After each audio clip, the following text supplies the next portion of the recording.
நான் இதை கேட்டேன், பிசாசு நேரடியாக பூமியில் வேலை பார்க்குறானா இல்லை ஆட்களை வச்சு வேலை பார்க்குறானா?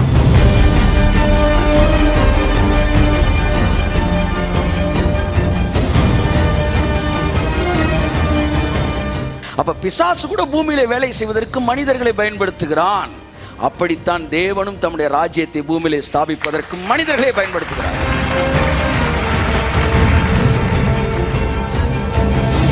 அதனால் ஒன்றை நீங்கள் நன்றாக புரிந்து கொள்ள வேண்டும், இந்த பூமியிலே தேவனுடைய ராஜ்யம் நம்மை கொண்டுதான் கட்டப்படுகிறது.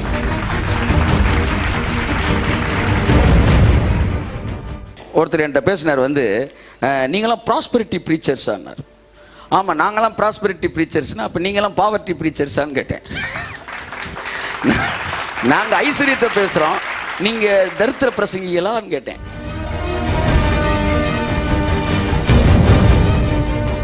நிறைய பேர் ஐஸ்வர்யத்துக்கு எதிராக பேசுறீங்க, ஃபுல்லா பவுல தான் காட்டுவாங்க. இது எப்படின்னா ஒளிய தெரியாதவன் தலையாரி வீட்டில் ஒளிஞ்ச மாதிரி.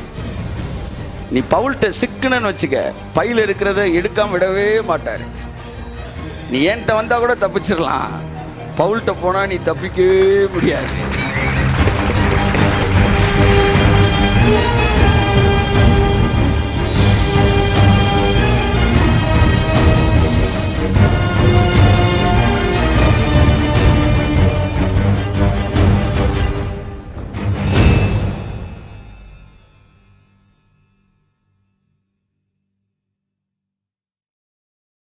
கர்த்தர் நல்லவர்.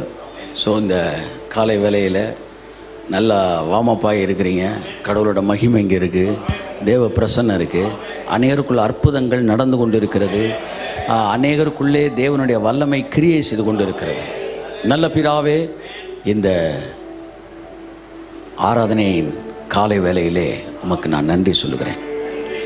அன்பான நம்முடைய பிள்ளைகள் எல்லாரையும் உலகம் முழுவதும் இருந்து எங்களோடு கூட இணைக்கப்பட்டிருக்கிற ஒவ்வொருவர் வாழ்க்கையிலும் அவர்களுடைய இல்லங்களுக்குள்ளாக, அவர்கள் இருக்கும் இடங்களுக்குள்ளாக கர்த்தருடைய மகிமை கட்டவிழ்க்கப்படுவதாக, கர்த்தருடைய மகிமை கடந்து செல்லுவதாக, கர்த்தருடைய வல்லமை நிரப்புவதாக, வியாதி படுக்கைகள் மாற்றப்படுவதாக, பொருளாதார பற்றாக்குறைகள் நிறைவாவதாக, கட்டுகளில் இருக்கிறவர்கள் விடுதலை அடைவார்களாக.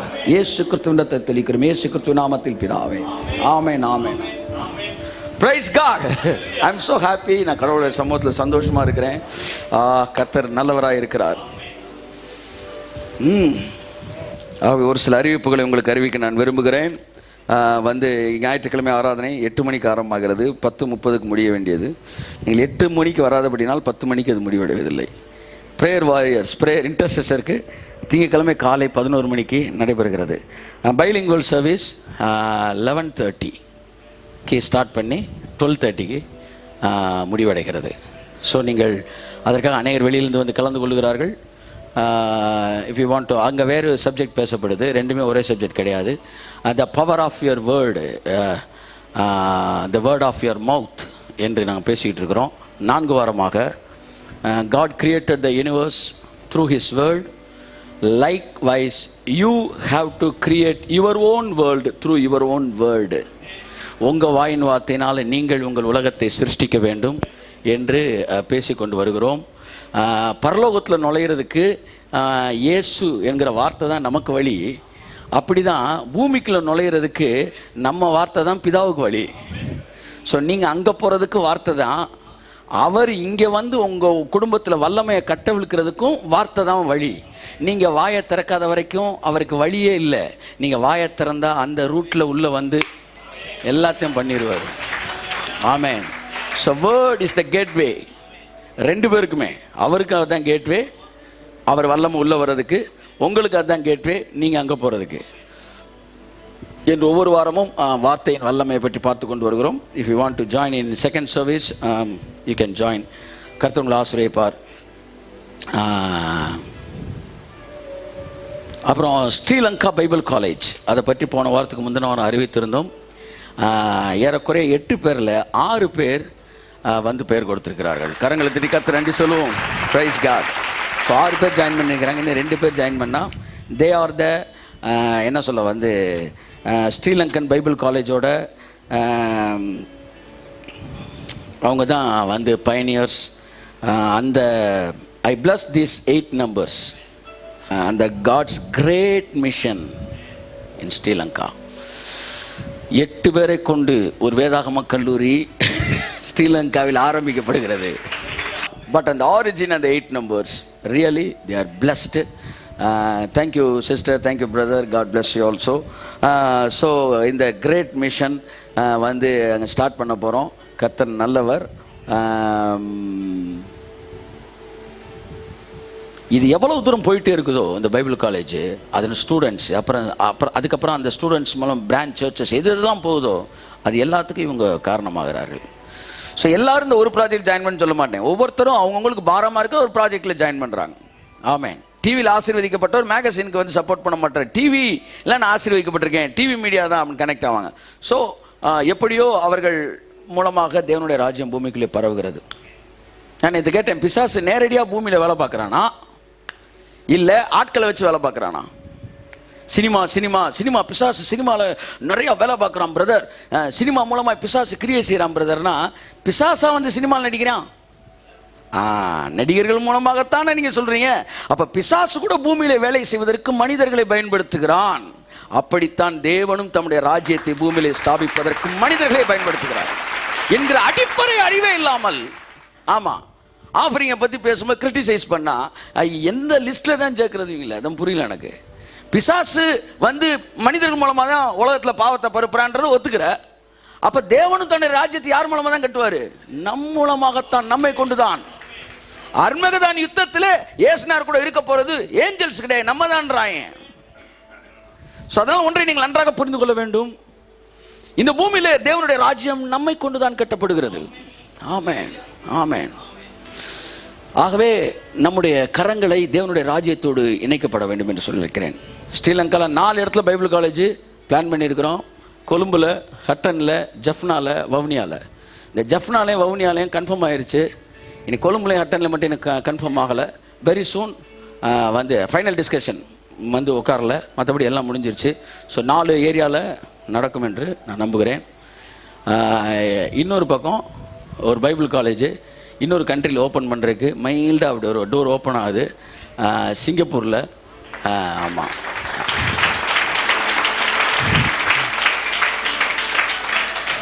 சிங்கத்தை வந்து குகையிலே சந்திக்கிற மாதிரி சிங்கப்பூரில் தான்.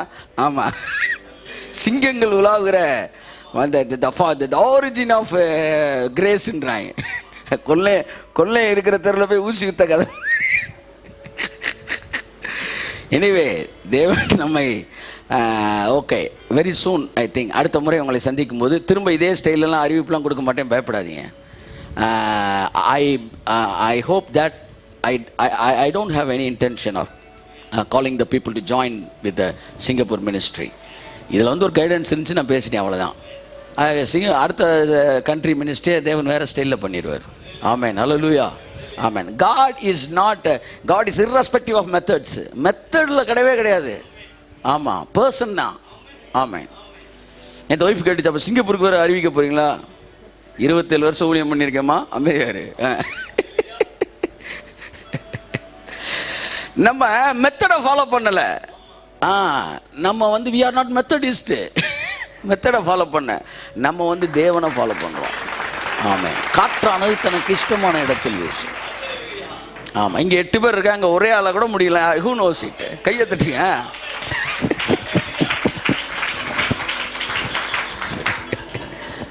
120 பேர், 120 கோடி பேர் கொண்ட இந்தியாவிலே வந்து ஊழியம் பண்ணிட்டோம். நம்ம யானை வேட்டை ஆடிட்டோம், முயல் வேட்டை ஆடிட மாட்டீங்களா நீங்க? அதான் ஒரு ஊழியர் சொல்லுவார், கொரியா எழுப்புதல் அடைந்தது, கொரியா எழுப்புதல் அடைந்தது. கொரியா வந்து முயல்யா, இந்தியா யானை. ஆமா, அதான் வள்ளுவர் சொல்றாரு, ஒருத்தன் வில்ல எடுத்து நேராக பாயிண்ட் பண்ணானா, ஒரு முயல் ஓடிச்சான். முயலை பார்த்து திரும்ப யானையை பார்க்குறான், பார்த்து யானை இழுத்து அடிக்கிறான். அடித்த உடனே யானை மேலே அந்த என்ன செஞ்சிருச்சு, அம்பு குத்திருச்சு. இன்னொருத்த முயலுக்கு குறி வச்சு அடிச்சிட்டான், முயல்னே அம்பு குத்திருச்சு. முயல் சுருண்டு செத்துருச்சு. யானை என்ன செஞ்சிருச்சு, அம்பை தட்டி விட்டுட்டு அது பாட்டுக்கு ஆன்னு போயிடுச்சு. வள்ளுவர் கேட்குறாரு, 2 பேரில் எவன் பெரிய ஆள்? சுருண்டு விழுந்துச்சு முயல் அடித்தானே அவன் பெரிய ஆள் இல்லை, தட்டி விட்டு போனாலும் யானைக்கு குறி வச்சான் பாரு, அவன் தான்டா பெரிய ஆளுங்க. கொரியா முயல் குட்டிங்க அப்படியே சுருண்டு விழுந்துருச்சு. நாங்க 120 கொண்ட பாரத தேசம். ஆமா ஆமா, அதாவது வந்து இமயம் முதல் குமரி வரை இஸ்ரேல் எழுப்புதல் வந்து பவுல் சொல்றாரு வந்து இல்லிரிக்கம் இதுவரை என்ன எருசலேம் துவங்கி இல்லிரிக்கம் வரேன்றான். என்னடா எருசலேம் அம்பட்டும் கொண்டு போய் மதுரை சிட்டியில் உட்கார வச்சிருவோம், உங்க இஸ்ரேலில் கொண்டு போய் தமிழ்நாட்டுக்குள்ள உட்கார வச்சிருவோம். நாங்கள் இஸ்ரேல் மாதிரி 100 இஸ்ரேல். ஆமேன். இமயம் முதல் குமரி வரை இங்கேயே நீங்க ஊழியம் பண்ணிட்டீங்கன்னா உலகத்தில் எங்க வேணாலும் என்று உங்களை உற்சாகப்படுத்துகிறேன். ஆமேன் ஆமேன். 120 கோடின்றாங்க பாருங்க, வந்து 120 பேர் தான் இருந்தாங்க மேல் வீட்டு அறையில். ஆமாம், 120 அது ஒரு பயங்கரமான நம்பரு. எழுப்புதல் வரப்போகுதுன்றேன் நான் இயேசு நாமத்தில். கர்த்தர் பெரிய காரியங்களை செய்வார். So God is good. So it's a good news. அடுத்து கேரளாவில் we are going to start a Bible காலேஜோட கிளாஸ் ஸ்டார்ட் பண்ண போகிறோம். கர்த்தர் நல்லவர். ஆமேன். விஷன்ஸ், ஆஃபரிங்ஸ் இதெல்லாம் இன்டர் கனெக்டட். இன்னைக்கு ஒரு சில விஷயத்தை உங்கள்கிட்ட நான் பேசலான்னு விரும்புகிறேன். பால் அண்ட் ப்ராஸ்பரிட்டி, பவுலும் ஐஸ்வர்யமும். நிறைய பேர் ஐஸ்வர்யத்துக்கு எதிராக பேசுகிறவங்க ஃபுல்லாக பவுலை தான் காட்டுவாங்க. இது எப்படின்னா ஒளிய தெரியாதவன் தலையாரி வீட்டில் ஒளிஞ்ச மாதிரி. நீ பவுல்கிட்ட சிக்கணுன்னு வச்சுக்க, பையில் இருக்கிறத எடுக்காமல் விடவே மாட்டார். நீ என்கிட்ட வந்தால் கூட தப்பிச்சிடலாம், பவுல்கிட்ட போனால் நீ தப்பிக்கவே முடியாது. தெரியாதனமா பவுலெல்லாம் வந்து ரெஃபரன்ஸுக்கு என்ன செய்யாத, காட்டாத. பாலுக்கும் பாவர்ட்டிக்கும் சம்பந்தமே கிடையாது. ஆமாம், நாங்களாம் காணிக்க வந்து எடுப்போம். வந்து பவுல் வந்து காணிக்கே பைக்குள்ள கையை விட்டு எடுத்துருவார். பால் தப்பு பண்ணுறாருன்னா அப்போ அவர் கொடுத்த எல்லா நிருபங்களையும் நீங்கள் ஏற்றுக்கக்கூடாது. கிறிஸ்துவை குறித்து கிருபையை குறித்து சொன்ன உயர்வான சத்தியங்கள் பவுல் சொன்னது மெய் என்றால் அவர் காணிக்கைகளை பற்றியும் ஐஸ்வர்யத்தை பற்றியும் பேசியது மெய்யாகவே இருக்கிறது. ஆமேன். ஒருத்தர் என்கிட்ட பேசினார் வந்து, நீங்களாம் ப்ராஸ்பரிட்டி ப்ரீச்சர்ஸான்னார். ஆமாம், நாங்களாம் ப்ராஸ்பரிட்டி ப்ரீச்சர்ஸ்னா அப்போ நீங்களாம் பாவர்ட்டி ப்ரீச்சர்ஸான்னு கேட்டேன். நாங்கள் ஐஸ்வர்யத்தை பேசுகிறோம், நீங்கள் தரித்திர பிரசங்கிகளான்னு கேட்டேன். நாங்கள் ஐஸ்வர்ய பிரசங்கிகள் என்றால் என்ன அர்த்தம்? நீங்கள் ஐஸ்வர்ய பிரசங்கிகள்னு சொன்னால் நாங்களாம் தரித்திர பிரசங்கிகள்னு அர்த்தம் கிடையாது. ப்ராஸ்பரிட்டின்றது இப்போ வந்து விஷயமே கிடையாது, பழைய விஷயம். இதை நான் இப்போ பேச வந்து நான் கொண்டு வந்த மெசேஜ் வேறு. பட் வந்து உங்களுக்கு நான் நிறைய விஷயம் பேசணும்னு விரும்புகிறேன். பவுலை வந்து நிறையா பேர் முதிர்ந்த ஊழியர்கள் என்று தங்களை நினைத்து கொண்டிருக்கிற நிறையா பேர் பவுலை கொண்டு போய் பஞ்சத்துக்கும் தரித்திரத்துக்கும் வந்து கனெக்ட் பண்ணி காட்டுறாங்க. தப்பு சார். பவுலை மாதிரி தேவனுடைய ராஜ்யத்தை கட்டினது எவனுமே கிடையாது. பவுலை மாதிரி ஆஃபரிங்கை பற்றி பேசினது எவனுமே கிடையாது. ஏசுநாதர் கூட மைல்டாக தான் பேசினார், தெரிஞ்சுக்காங்க. ஆமாம். இப்போ நான் பவுல் பேசுகிறதெல்லாம் வாசித்தேன்னா நான் வந்து இன்னைக்கு பேசுகிற ப்ராஸ்பரிட்டி ப்ரீச்சர்ஸ்லாம் ஒன்றுமே இல்லைன்னு ஆகி போயிடும். 1-2 வசனத்தை மட்டும் லைட்டாக டச் பண்ணுறேன் உங்களுக்கு. ஆமாம், உங்கள் பைபிளில் தான் இருக்குது. 1 கொரிந்தியர் 9:9 அதிகாரம். பவுல் வந்து the liberty of a man of God, minister of God, ஒரு ஊழியனுக்கு இருக்கிற என்ன சொல்ல சுதந்திரம், பணத்தை செலவழிப்பதற்கான சுதந்திரத்தை பற்றி பவுல் பேசி கொண்டிருக்கிறார். ஆமேன். எதற்காக நான் பேசுகிறேன்னு தெரியவில்லை, பட் ஐ ஃபீல் டு. 1 கொரிந்தியர் 9 4 வாசிங்க. 4ஆம் வசனம் வாசிங்க. நல்ல சத்தம் வாசிமா. புசிக்கவும் குடிக்கவும் எங்களுக்கு அதிகாரம் இல்லையா? எங்களுக்கு அதிகாரம் இல்லையா? எப்படி தொடங்குறாரு பாருங்க. The interrogative mode is often adopted to express the strongest affirmation. ஒரு அஃபர்மேஷன் சென்டென்ஸை இன்ட்ராகேட்டிவாக பேசுனீங்கன்னா அது ஸ்ட்ராங்கஸ்ட் அஃபர்மேஷனாக மாறுது. புரியுதா உங்களுக்கு? ஆமேன். இங்கேயும் வந்துட்டீங்களா பண்ணாதீங்க. Interrogative, imperative, exclamation. ஒரு நேர்மறையான வாக்கியத்தை கேள்வி வாக்கியமாக மாற்றினீர்கள் என்றால் அந்த நேர்மறையான வாக்கியத்தின் மீது அதில் இருக்கிற வலு கூட சேருகிறது. புசிக்கவும் குடிக்கவும் எங்களுக்கு, இங்க வாப்பா, புசிக்கவும் குடிக்கவும் எங்களுக்கு அதிகாரம் இருக்கிறது அப்படின்ற வார்த்தை வலுவா இருக்கா? இவர் வந்து நிற்கிறாரு. புசிக்கவும் குடிக்கவும் எங்களுக்கு அதிகாரம் இல்லையா? எப்படி கேட்குறாரு பாருங்க. ஏன்பா புசிக்கிறதுக்கும் குடிக்கிறதுக்கும் எங்களுக்கு அதிகாரம் இல்லையா? சொல்றா, அதிகாரம் இல்லையா? அதிகாரம் இல்லையா? சொல்லு சொல்லு அப்படின்றாரு பவுல். கை தட்டுக்கு வந்து அவருக்கு, ஏய் வாயா, அதிகாரம் இல்லையா? எங்களுக்கு அதிகாரம் இல்லையா? இல்லை கேட்குறேன், புசிக்கிறதுக்கு குடிக்கிறதுக்கு எங்களுக்கு அதிகாரம் இல்லையா? சொல்லியா, அதிகாரம் இல்லையா? நீ முன்னாடி வா, நான் தான் தள்ளணுன்னு. அதிகாரம் இல்லையா? இல்லை கேட்குறேன், அதிகாரம் இல்லையான்றேன். இப்படி கேட்குறாரு. ஒரு ஊழியக்காரனுக்கு புசிக்கிறதுக்கு அதிகாரம் இல்லையா? குடிக்கிறதுக்கு அதிகாரம் இல்லையா? ஸ்டார் ஹோட்டலில் சாப்பிட்றதுக்கு அதிகாரம் இல்லையா? புசிக்கிறதுக்குன்னா டெய்லி சாப்பாடை சொல்லலை இவர், வேற ரேஞ்சில் பேசிக்கிட்டு இருக்காரு. இங்க தொடங்குற கேள்வி 14 கேள்வி கேட்கிறாரு. 14 இன்ட்ராகேஷனும் இன்ட்ராகேட்டிவ் சென்டென்ஸும் ஸ்ட்ராங்கஸ்ட் அஃபர்மேஷன். ஒவ்வொரு உறுதியையும் அவர் கேள்வியாகவே அங்க வைக்கிறார். கேள்வி நம்பர் 1, 4, புசிக்கவும் குடிக்கவும் எங்களுக்கு அதிகாரம் இல்லையா? 4வது வசனம். 5வது வசனம். மற்ற அப்போஸ்தலரும் கர்த்தருடைய சகோதரரும் கேபாவும் செய்கிறது போல மனைவியாகிய ஒரு சகோதரியை கூட்டிக் கொண்டு திரிய எங்களுக்கும் அதிகாரம் இல்லையா? கேள்வி நம்பர் 2, கொஸ்டின் நம்பர் 2. அடுத்து கொஸ்டின் நம்பர் 3. அல்லது கைத்தொழில் செய்யாதிருக்கிறதற்கு எனக்கும் பர்னபாவுக்கும் மாத்திரம் தானா அதிகாரம் இல்லை? அடுத்து கேள்வி நம்பர் 3 முடிஞ்சா? கேள்வி நம்பர் இது 3. அடுத்து எவன் தன் சொந்த பணத்தை செலவழித்து, எவையா? அடுத்த கேள்வி, எவையா சொந்த பணத்தை செலவழிச்சு தண்டிலே சேவம் பண்ணுவான்? தண்டினா வந்து மிலிட்டரியில வேலை பார்க்கிற எவையா சொந்த காசை போட்டு வேலை பார்ப்பான்? கேள்வி நம்பர் 5. Question number 5. அடுத்து கொஸ்டின் நம்பர் 6. எவன் திராட்சை தோட்டத்தை உண்டாக்கி அதன் கனியில் புசியாதிருப்பான்? எவையா வந்து தோட்டக்காரனா இருந்தவன் 2 பழத்தை சாப்பிட மாட்டானா? ஏய், யார்கிட்ட ஒளிய தெரியாம தலையாரி வீட்டுல ஒளிஞ்சிடாத. பவுல்னா அவன் இருக்கிறதும் புடிட்டு விட்டுருவான். ரொம்ப ஜாக்கிரதை. அவன் கேட்கிறான், ஐயா இந்த காலத்து ஊழியர்கள் எல்லாம் வந்து உண்மை போல ஊழியம் செய்யவில்லை, அவர்கள் இப்படி இருக்கிறார்கள் அப்படின்னு நீங்க அவன்கிட்ட போனீங்கன்னா அவன் இப்படிதான் கேட்பான். என்னப்பா திராட்சை தோட்டத்தில் வேலை பார்க்கிறவன்? பவுலுடைய the mindset of ministers of God. கையை தட்டு. எவன் தன் சொந்த பணத்தை செலவழித்து தண்டிலே சேவம் செய்வான்? கேள்வி எத்தனை? 4. எவன் திராட்சை தோட்டத்தை உண்டாக்கி அதன் கனியை புசியாதிருப்பான்? Question number 5. அடுத்து எவன் மந்தையை மேய்த்து அதன் பாலை சாப்பிடாதிருப்பான்? Question number 6. அடுத்து இவைகளை மனுஷர் வழக்கத்தின்படி சொல்லுகிறேனோ? Question number 7.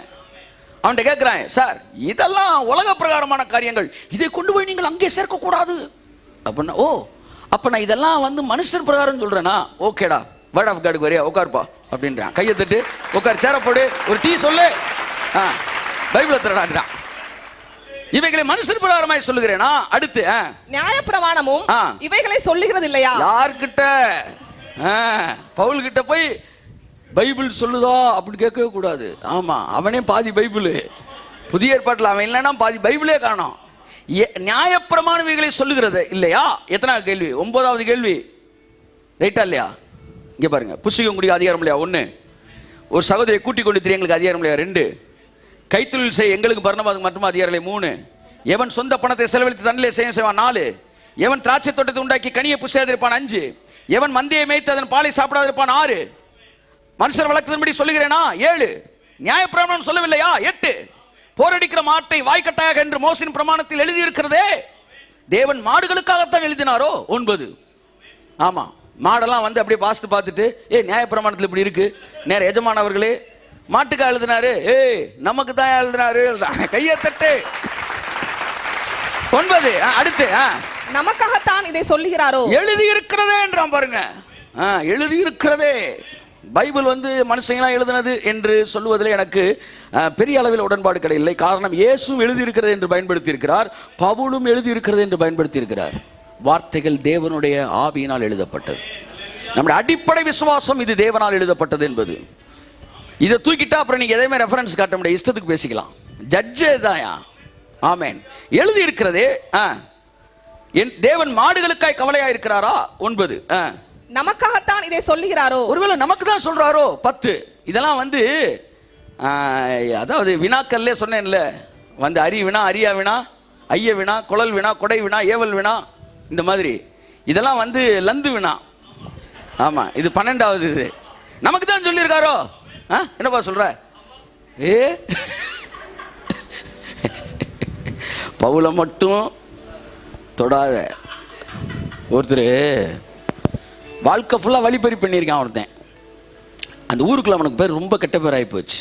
அப்போ பையனை கூப்பிட்டு சொன்னானா, என் பேர் ரொம்ப கெட்டு போச்சுடா, நான் வர வேண்டிய ரூபாய் பிடி, ஆனால் சாகும்போது நல்ல பேரோட விரும்புகிறேன், நீ ஏதாச்சும் செய்ய முடியுமான்னு கேட்டானா.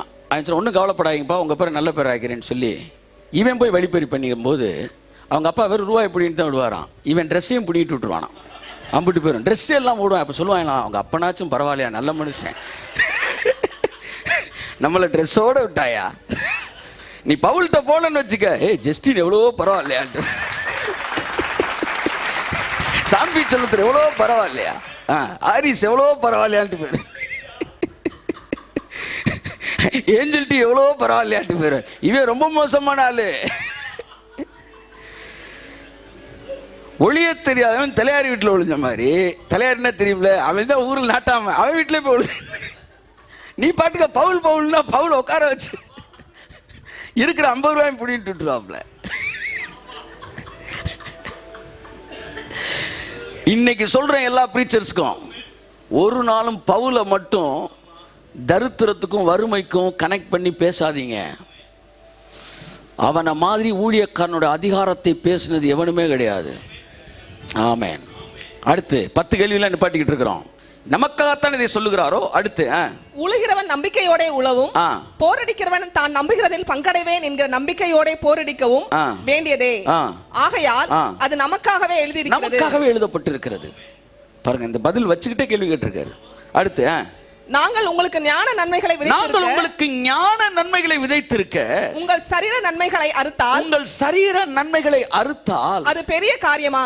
அது அவ்வளவு பெரிய மேட்டரா கேட்கிறாரு. 100 ரூபா உனக்கு அவ்வளவு பெருசா தெரியுது, கொடுப்போமா வேண்டாமா? 100 ரூபாய் இவருக்கு செலவழிக்க தெரியுமா? ஒரு தடவை ஒருத்தர் வந்து கார்ல போயிட்டு கதவை தட்டி, ஐயா அப்படின்னாப்ல, நான் வந்து சில்லறை இல்லை அப்படின்ட்டு பார்த்தேன். 10 ரூபாய் இல்லை, ஒரு டக்குன்னு ஒரு 100 ரூபா தான் இருந்துச்சு, 100 ரூபாய் 50 ரூபாய் இது இருந்துச்சு. நான் எடுத்து, இதை இவருக்கு செலவழிக்க தெரியுமான்னு யோசித்தேன். கத்தர் சொன்னாரு, தப்பே இல்லைடா, உனக்கு காணி கொடுக்குறேன், ஒரு 2 பேர் யோசிக்கிறேன், ஏன்னா தப்பே கிடையாது. 100 ரூபாய் ஒரு செலவழிக்க தெரியுமா உன்னை யோசிக்க சொன்னா, அவனுடைய தகுதிக்கு நீ கொடுக்காத, உன்னோட தகுதிக்கு கொடு. ஆமென், ஹல்லேலூயா. எப்பவுமே ஆஃபரிங் எய்தாப்ல இருக்கிற தகுதி இல்லை, என்னோட தகுதி. ஆமென், ஆமென். சமீபத்தில் ஒரு மேரேஜ் போயிருந்தேன், மொய் செய்ய வேண்டியதுச்சு. இப்போ அது வேற புதுசாக, முன்னாடிலாம் அம்மா அப்பா கூட பின்னாடி அப்படியே போயிட்டு வந்துடலாம். எவ்வளோ செய்யணும்னு தெரில, 5000 இருந்தாலும் 10,000 இருந்தாலும் எவ்வளோ செஞ்சு நம்ம பாட்டுக்கு குறைச்சி செஞ்சிடக்கூடாது, கூட்டி செஞ்சால் பரவாயில்ல. ஆமாம், பார்த்தா ஒரு அமௌண்ட்டு தான் இருந்துச்சு, இவ்வளோ பண்ணியிருக்காங்க. நான் வந்து அது மாதிரி 2 எனக்கு தெரியாமலே ஒரு அமௌண்ட் எடுத்து வச்சுருந்தேன். அது வந்து அதை 2ஆல் பெருக்கினா தான் அந்த அமௌண்ட்டு. அவங்க இவ்வளோ தான் செஞ்சுருக்காங்கண்ணா, அவங்க தகுதிக்கு அவங்க செஞ்சுருக்கிறாங்க, நம்ம தகுதிக்கு செய்யணும். அல்லேலூயா. இதை மனசில் வச்சுக்காங்க. Amen. My standard. Amen. It is not connected with the minister standard. இப்போ மினிஸ்டர் ஸ்டாண்டர்ட் நீங்கள் பார்த்தீங்கன்னா, நாளைக்கு 1 கோடி ரூபா ப்ராஜெக்டை பேச போகிறேன், அந்த ஸ்டாண்டர்ட் பண்ண முடியுமா? முடியாது. நம்ம கொடுக்க முடிஞ்ச இது. ஸோ அடுத்த கொஸ்டின் 10, பெரிய காரியமா? இதெல்லாம் பெரிய விஷயமா? நான் இப்போ செய்திக்கே வரல, ஆமாம், அறிமுகத்தில் இருந்துகிட்டு இருக்கிறேன். அடுத்து வாசிங்க. மற்றவர்கள் உங்களிடத்திலே இந்த அதிகாரத்தை செலுத்தினால் அவர்களிலும் நாங்கள் அதிகமாய் செலுத்தலாம் அல்லவா? எத்தனாவது கேள்வி? 12. அதிகாரம் அதிகாரம் அதிகாரம் என்கிற வார்த்தை ஏறக்குறைய 4 முறை வருகிறது. 4ஆம் வசனத்தில் பாருங்க, அதிகாரம் இல்லையா? 5ஆம் வசனத்தில் கடைசி வரி, அதிகாரம் இல்லையா? 6ஆம் வசனம், அதிகாரம் இல்லை. அடுத்து, மற்றவர்கள் அதிகாரத்தை செலுத்தினால் நாங்கள் அதிகமாய் செலுத்தலாம் அல்லவா? ஸோ ஆஃபரிங் பேசும்போது அதை அதிகாரம் என்று பேசுகிறார். நம்மளாம் இன்னும் அந்த ஸ்டாண்டர்டுக்கு வளரல. நம்ம ஏதோ பார்த்து பவ்யமா பதமா இதமா மிதமா பேசிக்கிட்டு இருக்கிறோம். அவன் வந்து ஆமாம் அவன் தீவிரவாதி, நம்மள மிதவாதி. இப்ப இவ்வளவு மேட்ரும் ஊழியத்துக்கு வாங்குற காணிக்கையை பத்தியே பேசல. அதான் கொடுமையில பெரிய கொடுமை. ஊழியக்காரன் சொந்தமா செலவழிக்கிற பேசிட்டு இருக்கிறாரு. ஆமா, பூமிக்குரியவர்களே நம்ம ஏற்றுக்கொள்ள முடியாவிட்டால் பரலோகத்துக்குரியவர்களை எப்படி ஏற்றுக்கொள்ளும்? நம்ம ஊழியத்து ப்ராஜெக்ட பேசிட்டு இருக்கிறான், இவன் சொந்த செலவே பேசிட்டு இருக்கிறான். அடுத்து வாசிங்க 12. மற்றவர் உங்களிடத்தில் இந்த அதிகாரத்தை செலுத்தினால் அவர்களை நாங்கள் அதிகமாக செலுத்தலாம் அல்லவா? 12வது கொஸ்டின். அடுத்து அப்படி இருந்தும் இங்கதான் வைக்கிறான் செக்கு. அப்படி இருந்தும் பவுலாகிய என்னை நான் வந்து தர்த்தமா ஊழியம் பண்ணேன்னு என்ன ரெஃபர் பண்ணி பேசுற எல்லாருக்கும் நான் ஒன்னு சொல்லிக்கொள்ள விரும்புகிறேன். எனக்கு அதிகாரம் இல்லாததினால் நான் அப்படி செய்யவில்லை. எனக்கு இத்தனை அதிகாரங்களும் இருந்தும் நான் தனிப்பட்ட முறையிலே ஒரு வழியை நான் தெரிந்து வைத்தேன். அது பொதுவான வழி அல்ல, அது எல்லோரும் கட்டாயம் செய்ய வேண்டும் என்பதும் அல்ல. காரணம், எங்களுக்கு அதிகாரம் இருக்கிறது பேசுறான். நல்ல வேளை அவன் பாருங்க, செலவே இல்லாம ஊழியத்தை ஸ்தாபிப்பானான். எனக்கு பவுல்ட்ட ரொம்ப பிடிச்சது. ஒரு 4 லட்ச ரூபாய் கொடுத்தா பைபிள் காலேஜே ஸ்டார்ட் பண்ணு. அந்த மாதிரி சிலர் 40 லட்சத்துல செய்ய முடியாத 4 லட்சத்துல செஞ்சிருவான். 4 லட்சத்துல செய்ய. ஒரு தடவை வந்து லீஜே ராக்கோட மினிஸ்ட்ரி உங்களுக்கு தெரியும், கொரியால பெரிய world wide minister of God. அவங்க தமிழ்நாட்டில் வந்து ஒரு பாஸ்டர்ஸ் மீட் நடத்தணும் அப்படின்னு மதுரையில் பண்ணலான்னு போது ஒரு 250 மினிஸ்டர் ஆஃப் நிறைய பேர் கூட்டணும்னு பிளான் பண்ணப்ப ஒரு குறிப்பிட்ட நபர்கிட்ட பேசினாங்க. அவர் எத்தனை லட்சம் கேட்டார்னா 12 லட்ச ரூபா கேட்டார். எனக்கு தெரியாது எவ்வளோ கேட்டார்னு எனக்கு தெரியாது. அவர் கேட்டார். அதுக்கப்புறம் என்கிட்ட பேசுகிறாங்க எப்படி நடத்தலாம். நான் உட்காந்து க்ளீனாக கணக்கு பண்ணி கூட்டி கழிச்சு எல்லாம் பார்த்தா பக்காவா வித் கிஃப்டோட ஊழியக்காரனை அனுப்பணும்னா 90,000 ரூபாயில் முடிச்சிடலாம். அது 90,000 ரூபா. மிஸ்லேனியஸ் சேர்த்தா ஒரு 1 லட்ச ரூபா. எத்தனை ஊழியக்காரன் கூட்ட முடியும்? 450 ஊழியக்காரர்கள். கொஞ்ச நேரம் ஷாக் ஆகிட்டார் அவர். என்ன ஆச்சுங்கன்னு கேட்டேன். இல்லை உங்கள் ஊர்லேயே தான் ஒரு ஊழியக்காரர் 12 லட்ச ரூபா கேட்டார், 250 ஊழியக்காரர் இருக்குன்னு. ஷாக் ஆகிட்டு சொல்லிட்டார். மதுரை மட்டுமல்ல, தமிழ்நாடு முழுவதும் நடக்க போகிற எல்லா ஊழியர் கூட்டத்தையும் உங்களிடத்தில் கொடுப்பதற்கு நாங்கள் ஆலோசனை பண்ண ஆரம்பிச்சிட்டோம். அன்னைக்கு வந்த meeting not 250, 450 minister of God. அது போகும்போது சொன்ன ஒரே ஒரு விஷயம், அந்த கொரியன் சொன்னாப்புல, தமிழ்நாடு ஃபுல்லாக ஊழிய கூட்டம் நடத்தியிருக்கிறேன், இங்கே இன்னைக்கு நடந்த மாதிரி ஒரு பின் ட்ராப் சைலன்ஸ் அவ்வளோ காட்ஸ் ப்ரெசன்ஸில் நான் எங்கேயும் நடத்தினே கிடையாது. Really it's amazing. It is a gift. Money management is a gift. பவுலுக்கு அந்த கிஃப்ட் இருந்துச்சு. வாசிப்போம். அப்படி இருந்தும் யாதொரு சுவிசேஷத்திற்கு யாதொரு தடையும் உண்டாகாதபடி நாங்கள் இதை அதிகாரத்தை செலுத்தாமல் எல்லா பாடும் படுகிறோம். புரியுதா உங்களுக்கு? இந்த அதிகாரம் எங்களுக்கு இருக்கு, ஆனால் நாங்கள் செலுத்தலை. சார் இன்னைக்கு லட்சக்கணக்கில் செலவழிச்சு பெரிய பெரிய மியூசிக் கான்சர்ட் புகை அது இது 25 லட்சம்ன்றாங்க கேஷுவலா. தப்பா? தப்பு கிடையாது. ஒரு மியூசிக் கான்சர்ட் அப்படித்தான் இருக்கணும்.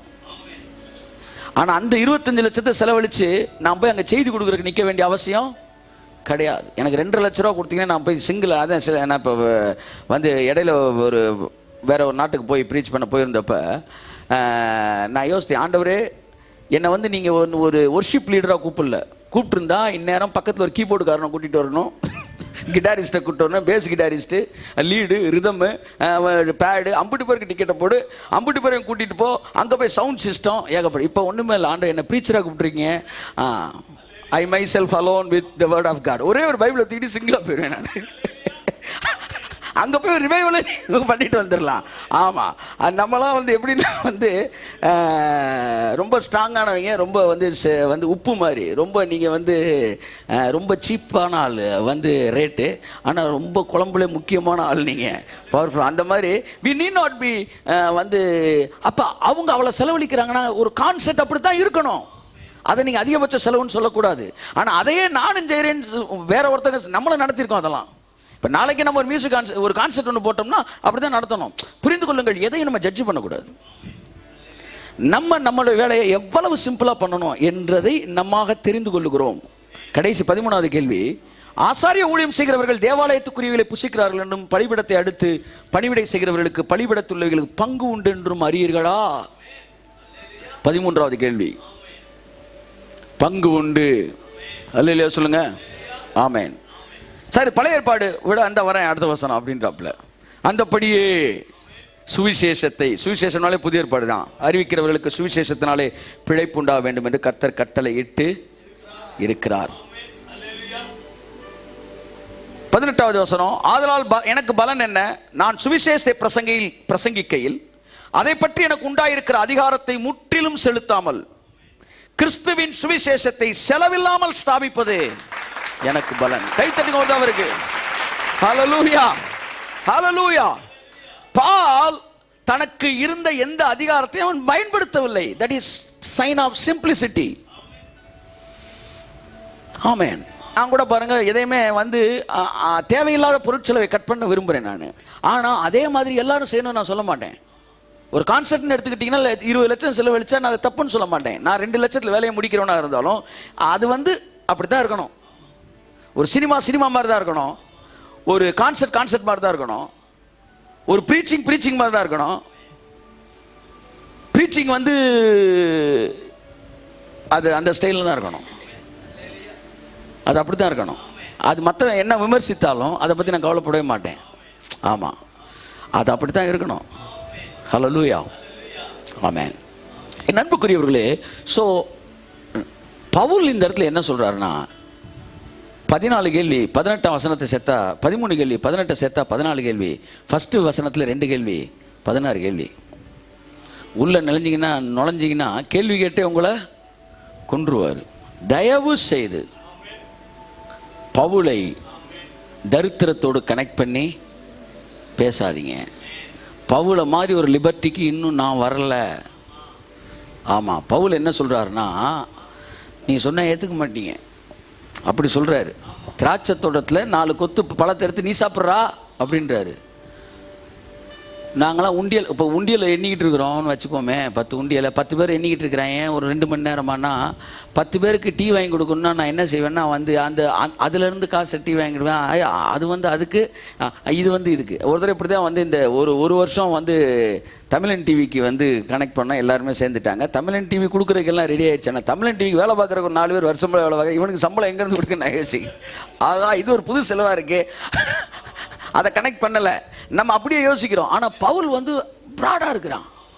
அவன் என்ன சொன்னான், அதுலேருந்து எடுத்து அவன் கூடுறா சால்ரி, அவன் அதுக்கு தான் வேலை பார்க்குறான் என்கிற இடத்துல பவுல் இருக்காரு. நம்மளாம் அந்த இடத்துக்கு வர இன்னும் 4 வருஷம் ஆகும்னு நினைக்கிறேன். ஆனால் நம்ம வேகமாக வந்துடும் நினைக்கிறேன். அல்லேலூயா, அல்லேலூயா சொல்லிங்களா? ஆமேன் சொல்லுங்க. ஆமேன், ஆமேன். எங்கள் பஞ்சாயத்தே பெரிய பஞ்சாயத்து தீவர். உங்கள் பஞ்சாயத்து இந்த பஞ்சாயத்து இருந்தால் தான் தீரும். ஆமேன். இடையில தீர்க்கதரிசிகள் வேற வர வேண்டிய இருக்கு. அல்லேலூயா. ஏறக்குறைய 15 கேள்விகளை பவுல் இங்கே கேட்கிறார். The strongest affirmative. ஆமாம், it is in the form of the interrogative sentence. So அதனால் எங்களுக்கு அதிகாரம் இல்லையான்னு தொடங்குறார். So it's connected with personal எக்ஸ்பென்சஸை பேசிக்கிட்டு இருக்கிறார். நம்ம மினிஸ்ட்ரி ப்ராஜெக்டை பற்றி பேசிகிட்டு இருக்கோம். ஆகவே நம்ம மினிஸ்ட்ரி ப்ராஜெக்ட்டுக்கு இந்த வசனத்தை எடுத்து பேசவே கூடாது. ஏன்னா இது அதை விட ஹையர் ஸ்டாண்டர்டு. ஸோ கர்த்தர் நல்லவர். இது எதுக்கு நான் சொல்கிறேன்னா, எங்கேயாச்சும் நீங்கள் போய் உட்காரும்போது பவுல் எப்படி ஊழியம் செய்தான் தொடங்குவாங்களே. ஆமாம், நீங்கள் 1 கொரிந்தியர் 9ஆம் அதிகாரத்தை அப்படியே ஜெராக்ஸ் எடுத்து கையில் கொடுத்துருங்க. தயவுசெய்து உட்காந்து வாசிங்க. ஆமாம், ரொம்ப மோசமான ஒரு பவுலை குறித்து 5 குற்றச்சாட்டுகள் இருந்துச்சான் ஹிஸ்ட்ரியில். என்னமா, அவன் கிருபையை ஹை லெவலில் பேசியிருக்கிறான். அது மிஸ்யூஸ் பண்ணப்பட்டிருக்குது. இன்னும் நான் மேலே இந்த குற்றச்சாட்டு என்னன்னா, காணிக்கன்னு அரிச்சிருக்கிறாப்புல அப்படின்னு பவுலை பற்றி குற்றச்சாட்டு அந்த நாட்கள்ல இருந்த பரிசேயர்கள் சொசைட்டி பேசியிருக்கு. அப்போ எந்த அளவுக்கு பவுல் தேவனுடைய ராஜ்யத்தின் மீது கரிசனையுடையவனாக இருப்பான், அதுதான் மேட்ரு. இந்த புத்தகத்தில் இருக்கிறதெல்லாம் கடவுள் சொல்லி தான் எழுதியிருக்காங்க நம்புறீங்களா? இல்லை ஏதோ 2-3 பேஜை கிழிச்சு எடுத்துருவோமா வெளியே மனுஷன் எழுதியிருக்கிறான்னு சொல்லுங்கள். எடிட்டிங், பேஸ்டிங், கட்டிங் ஒரு எழுத்தை கூட எடுக்கக்கூடாதான். அத்தனை தேவன் தான் கொடுத்ததுன்றாங்க. அப்போ பவுல் எழுதின ஒவ்வொன்றும் நான் சொல்கிறேன் அப்படின்னு பவுல் சொல்கிறத தவிர தேவன் சொன்னதான் எழுதியிருக்காரு. என்ன இந்த 8ஆம் அதிகாரத்தில் கல்யாணம்னு வரும்போது கொஞ்சம் நிப்பாட்டியா, நான் பர்சனலாக ஒன்று அட்வைஸ் சொல்கிறேன் அப்படின்றாப்புல. அது வரைக்கும் கடவுள் சொல்றாருன்னு பேசிக்கிட்டு இருந்த பவுல் முதல் முறையாக கடவுள் சொல்லலாம் கொஞ்சம் ஓரமாக எடுத்து வை, நான் பர்சனலாக நான் என்ன சொல்கிறேன், நான் அப்படி தொடங்குறாப்புல அவுட் ஆஃப் எக்ஸ்பீரியன்ஸு. தம்பி அவர் சொல்லுவார், ஆனால் நீ பார்த்துக்க, நீ சுதந்திரமாக இருக்கிறதா நல்லது நான் நினைக்கிறேன், ஆனால் கடவுள் சொல்லப்பா நான் சொல்கிறேன்ப்பா. கர்த்தர் சொல்ல நான் சொல்கிறேன் இன்னொன்று தெரிஞ்சுக்க, என்கிட்டையும் கர்த்தர் இருக்காருன்னு நான் நம்புகிறேன் அப்படின்னா. இந்த ஃபஸ்ட்டு ஒரு சாப்டரில் மட்டும் பர்சனலாக பேசார். ஓகே, காட் இஸ் குட், கர்த்தர் நல்லவர். Discussing God's word, that is what message of God. எத்தனை பேருக்கு இந்த சாப்டர் புரிஞ்சிருக்கு? ஹல்லேலூயா. ஸோ பால் அவரை என்னைக்குமே பாவர்ட்டியோட கனெக்ட் பண்ணாதீங்க. அவர் prosperity preacher. Amen. Pavul prosperity preacher.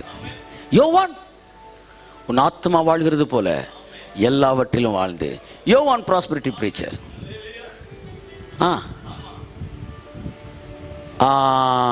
பேதுரு இந்த ஜீவனுக்கும் இனி வருகிற ஜீவனுக்கும் தேவ பக்தி பிரயோஜனமானது. அது பரலோகத்துக்கு மட்டும் இல்லை, இந்த பூமியில் நீ செழிப்பாக வாழ்றதுக்கு பிரயோஜனமானது. Prosperity preacher.